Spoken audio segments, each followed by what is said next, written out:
Henshaw had a meticulous, almost solitary routine, and it suited him well. For 12 years he'd been a truck driver, rarely spending more than a night outside his cab. That early morning, he was crossing the desolate plains of Nevada, hauling timber to a destination in the northern mountains. It was his third consecutive trip on that route, and the fatigue was beginning to weigh on his shoulders. The emptiness of the road seemed to swallow any trace of humanity. The headlights of his truck glowed faintly, forming a dim tunnel in the surrounding darkness. The night was so silent he could hear the constant hum of the engine and the rhythmic thump of the tires on the asphalt. His was the only movement, the only light. He looked at the clock and saw it was past 2 in the morning. He needed to find a safe place to rest, but the next stop seemed like an eternity away. That's when he noticed something strange in the distance, right in the middle of the road. He squinted to make out what seemed to be a car stopped with its hazard lights flashing. The lights cut through the dark, briefly revealing the silhouette of a black sedan. Instinctively, he slowed down, though something inside him screamed to keep going. But curiosity, as always, got the better of him.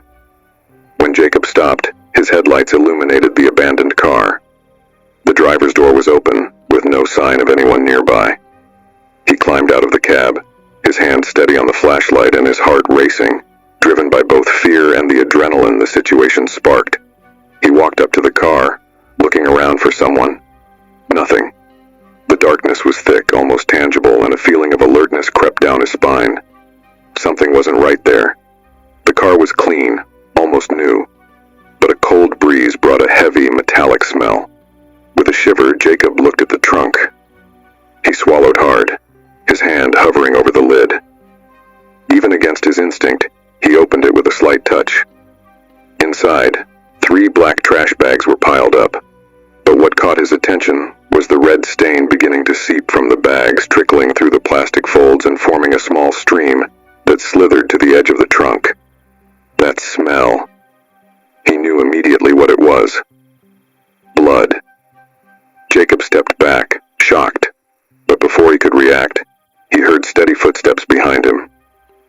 He turned to see a man standing a few yards away, wearing a gray jumpsuit with a shovel in one hand and a shotgun in the other. He looked directly at Jacob, with a subtle smile, both threatening and amused.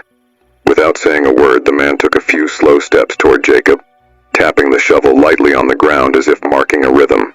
Jacob didn't wait to see what he'd do next. His body moved before his mind processed, and he dashed back to the truck cab, his hands shaking as he tried to fit the key into the ignition. As he started the engine and sped off, the man raised the shotgun, pointing it at Jacob. He heard the shot echo through the desert as he sped away, leaving the man and the sedan behind on the road. But in the rearview mirror, he saw the man running toward a pickup truck parked on the roadside, and he had no doubt he would be pursued. Jacob floored the accelerator, his heart racing as the truck gained speed. The sound of the shot still echoed in his ears, mingled with the frantic rhythm of his own thoughts. He glanced in the rearview mirror again and saw the pickup approaching, its bright headlights piercing the darkness like the shining eyes of a stalking beast. He stretched his arm toward the dashboard, reaching for his phone to call the police, but his trembling fingers almost made him drop it. With labored breaths, he dialed the emergency number, keeping his eyes on the road and on the pursuer's headlights, now dangerously close. "Emergency? What's the problem?" answered a calm female voice, far too steady for the chaos he was engulfed in. "There's a man. He's chasing me. He shot at me. Something's wrong. There are bodies in the trunk of a car." His words tumbled out, nearly unintelligible. The dispatcher urged him to stay calm and give his location, but Jacob had no time. The driver of the pickup was closing in, tailing the truck, forcing him to accelerate even more. Panic took over Jacob. He knew that his truck, loaded and slow, didn't stand a chance in a chase against a lighter, faster pickup. Suddenly, the pickup's headlights disappeared. Jacob felt a brief relief, hoping the man might have given up. But then, in the side mirror, he saw the pickup reappear, attempting to pull up alongside him. The man behind the wheel wore an expression of fury and, without hesitation, aimed the shotgun at Jacob's window. The shot shattered the truck's door window, sending shards of glass slicing across Jacob's face and arms. He screamed but held his ground, swerving the truck left in an attempt to knock the pickup off the road. He felt the impact as the vehicles collided, and the pickup momentarily veered off course. For a moment it seemed he might have a chance to escape. Jacob took advantage of the gap to put more distance between them, but he knew the man wouldn't give up so easily. The radio was still on the emergency line, and the dispatcher tried to make sense of what was happening. "Sir, patrol cars are on their way. Just stay on the main road." Jacob didn't know how much longer he could stay ahead of that madman. And then suddenly, he saw the lights of another vehicle approaching in the distance. It wasn't a police car, but in his desperation, any human presence was a sign of hope. As he got closer, Jacob realized it was an SUV parked by the roadside. Passing by the SUV, Jacob flashed his lights, hoping someone there would call the police or at least be a witness. Shortly after, the pickup was back on his tail, ramming into the truck hard, causing it to sway. He heard the sound of the cargo rattling and feared losing control. But before he could react, the SUV's headlights behind him lit up and began flashing, illuminating the pickup chasing him. Jacob couldn't see who was inside the SUV, but it was clear they were drawing the attention of the man. As the SUV's headlights focused on the pickup, Jacob heard the SUV's engine roar, accelerating toward the pursuer. The pickup tried to swerve, but the SUV struck it with brutal force, causing it to lose control and roll over. Jacob couldn't see the impact, but he heard the crash of metal and saw pieces of the pickup flying across the road. Trembling, he slowed down as the SUV parked behind him. The SUV door opened, and a tall, thin man stepped out. He wore a worn coat and a grim expression, his face obscured by a hood. Without a word, he walked up to Jacob. "Are you all right?" asked the stranger, his voice low and hoarse. Jacob nodded, still shaken, but grateful for the intervention. The man looked toward the wrecked pickup, where the pursuer lay motionless, partially covered by the crushed hood. Then he turned to Jacob with a severe, almost supernatural expression. "Never stop when you're alone on the road. Things like this happen all the time. People disappear, and no one knows why." He gave a cold smile, his dark eyes fixed on Jacob's. "Next time, keep driving." Without waiting for a response, the man returned to the SUV, got in, and vanished into the darkness without a trace. The sound of the engine faded, leaving Jacob alone on the silent, empty road. Soon, police sirens approached, but there was no sign of the SUV, nor the man who had saved him. The officers took his statement and confirmed the body in the overturned vehicle. The man who chased him was wanted for multiple murders in the area. Jacob got back behind the wheel, still trembling and in disbelief at what he'd just experienced. He never managed to forget that night and the enigmatic figure of the man in the SUV. Every time he drove down deserted roads at night, he remembered his eerie warning. And from then on, Jacob never stopped to help anyone on the road again.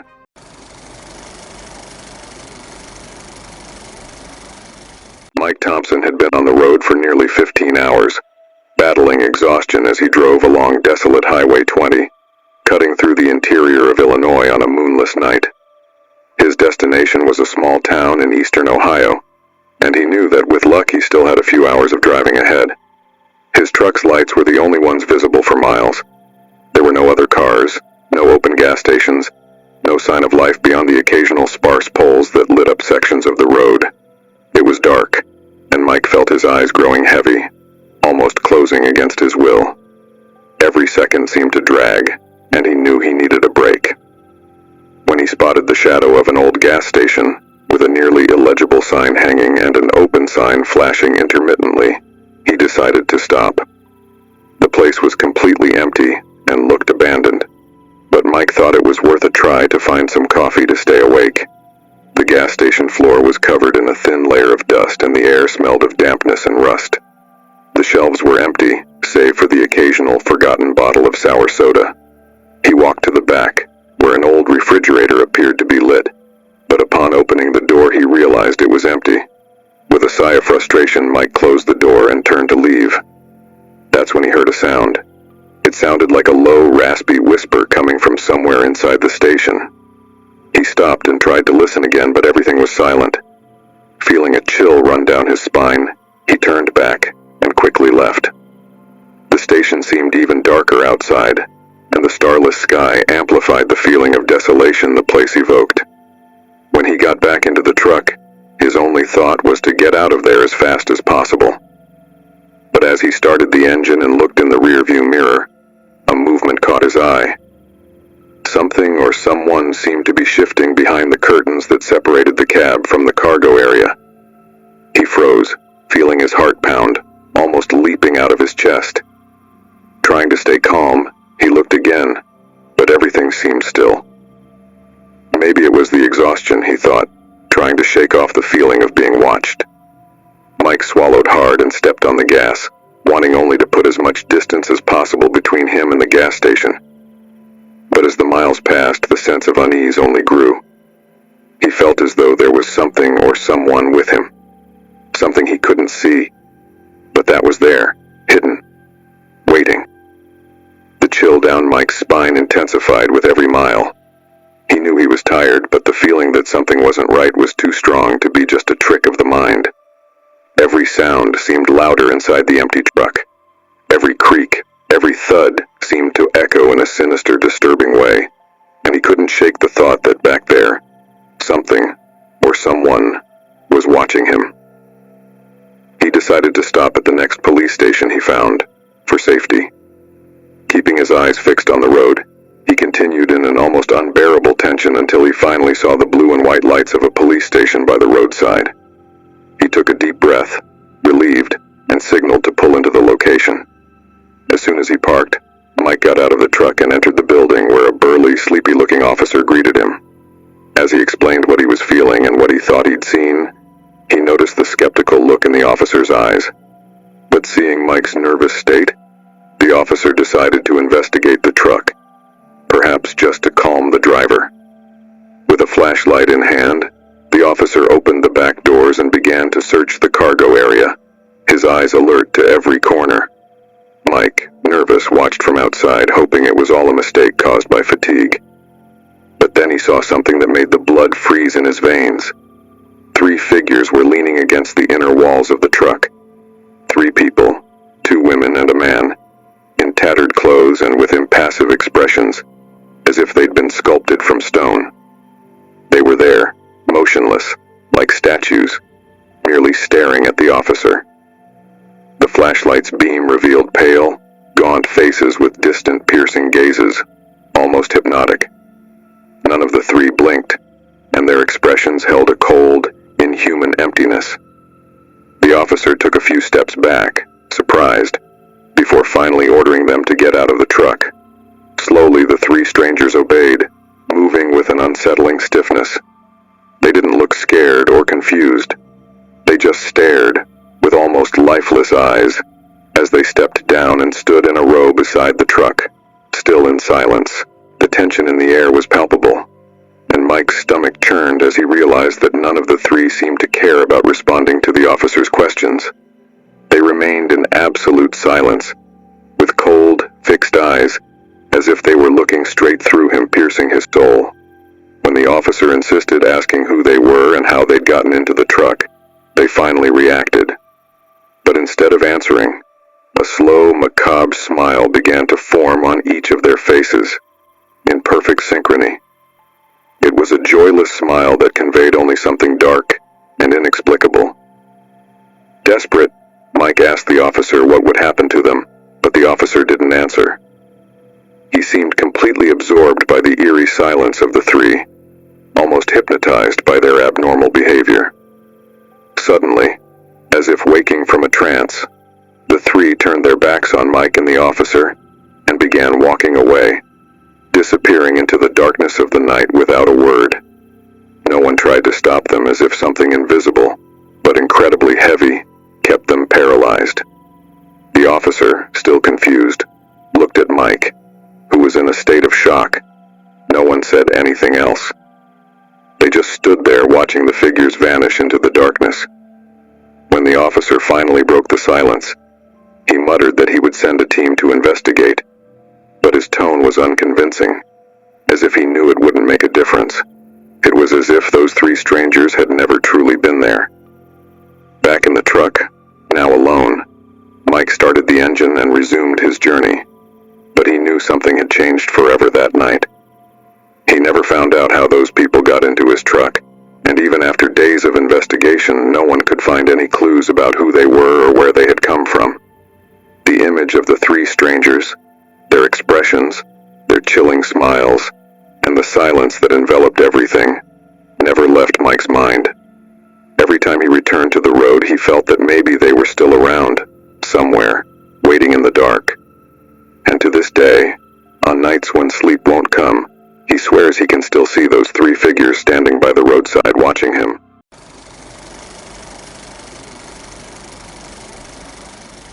The early morning was cold and damp, typical of the mountain roads in West Virginia. Danny Sullivan, a seasoned truck driver, was driving alone, his headlights slicing through the darkness like two sharp blades. Isolated highways didn't faze him anymore. He had seen it all in his years on the road, or so he thought. When the clock on the dashboard showed nearly 3 in the morning, something ahead made him slow down. In the middle of the road, under the beam of his headlights, lay what looked like a red dress. The garment was sprawled out as if someone had taken it off in a hurry and left it there. Danny frowned and squinted. It was a strange place for something like that. But car accidents, especially at night, often left unusual traces. He kept driving slowly, and soon, more items appeared ahead. Now there were shoes, one on each side of the road, and further on, a child's shirt, stained with mud and faded with a cartoon character. A sense of unease began to creep down Danny's spine, prompting him to pull over. He opened the door and got out, feeling the cold cut into his skin, as he slowly approached the pile of abandoned clothes. Then he heard the sound. At first it seemed like just the rustling of the wind, a soft, almost imperceptible noise. But soon, he realized the sound was coming from the dense forest beside the road. It sounded repetitive, like an echo, maybe a muffled laugh. And then came the scream. It was a high-pitched, piercing scream from a child, lost among the trees. Danny froze, his heart racing in his chest. He quickly turned, illuminating the woods with his phone's flashlight, but all he saw were impenetrable shadows. The scream repeated, more desperate, as if someone were calling for help. His professional instincts told him to walk away and get back to the truck. He knew that, disturbing as it was, something wasn't right about the situation. But the human impulse, the need to protect, made him take a step toward the sound. As he got closer, he glimpsed a fleeting silhouette among the trees. A man, holding something that looked like a box. In the next instant, the man retreated into the darkness, and Danny felt cold sweat trickle down his forehead. Then the passenger window shattered. A rock, maybe a bottle, had been hurled forcefully, scattering glass all over the seat. Danny jumped, hurrying back into the cab and locking the door, his hands trembling as he started the engine. He didn't wait to see anything else. He sped off in the truck, leaving behind the screams, the red dress, and those abandoned clothes on the road like a grim puzzle. As Danny accelerated, the sound of the engine was the only noise connecting him to reality. His body was still tense, his heart still pounding. He glanced in the rearview mirror several times, convinced that something or someone was following him. Every light or shadow on the horizon seemed to move. Yet there was nothing, just the empty road swallowed by darkness. While driving, Danny began to question what he had witnessed. Why would someone leave those clothes in the middle of the road? And that scream, was it real? He shook his head, trying to shake off the thoughts, but it was useless. The scream continued to echo in his mind, scratching at his nerves like nails on a chalkboard. After a few hours, at dawn, he finally reached his destination, a truck stop near a small town. The place was busy, filled with truckers and customers stretching and sipping coffee. Danny felt a momentary relief at seeing ordinary people, living their routines. He parked the truck and went into the diner in search of strong coffee, something to ease what he was only now beginning to admit to himself: fear. As he sat down, another trucker beside him, an older guy, noticed Danny's uneasy state and made a casual comment. "Long night? Looks like you've seen a ghost." Danny chuckled half-heartedly, but his eyes told a different story. "I saw something strange on the road," he said hesitantly.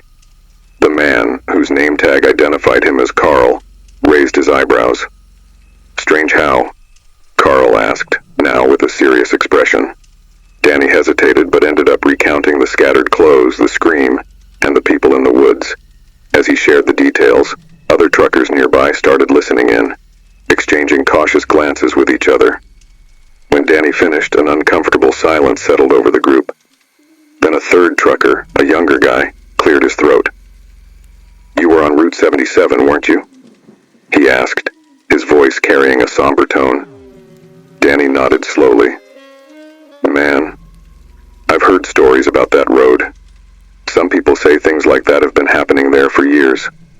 Clothes on the asphalt, screams." He stopped for a moment, as if reconsidering telling what he knew. "They say it's a kind of trap. Some truckers have disappeared in that area and were never seen again."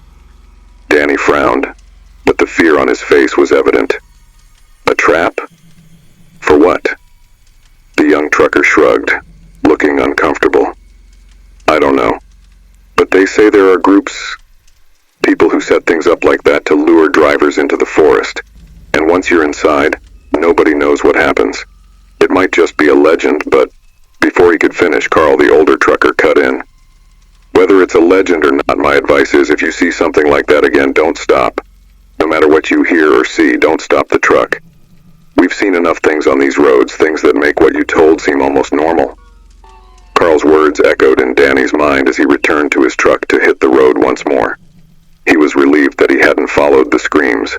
Whatever it was as if the road had been trying to swallow him that night. Weeks passed and Danny continued his life, but the incident never left his mind. Sometimes when he found himself alone on the roads at night, he thought about the abandoned clothes, the screams he'd heard, and Carl's grim face. Until one day at another truck stop, he saw something that made his stomach turn. It was a missing persons board. The photos were of men and women, mostly truckers, many of them missing along the roads of West Virginia. He held his breath when he recognized a familiar face, a man with a weary expression and a worn cap. It was the young trucker who had warned him that night. Danny looked around, but no one seemed to notice his shock. The realization hit him at that moment. The stories weren't just legends.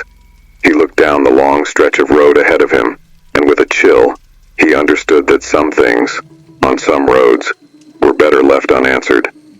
Danny never stopped to help anyone in the middle of the night again. And as other truckers continued to disappear in that same area, he drove on, always watching his mirrors and keeping his headlights fixed on the darkness, ready to speed up and never look back.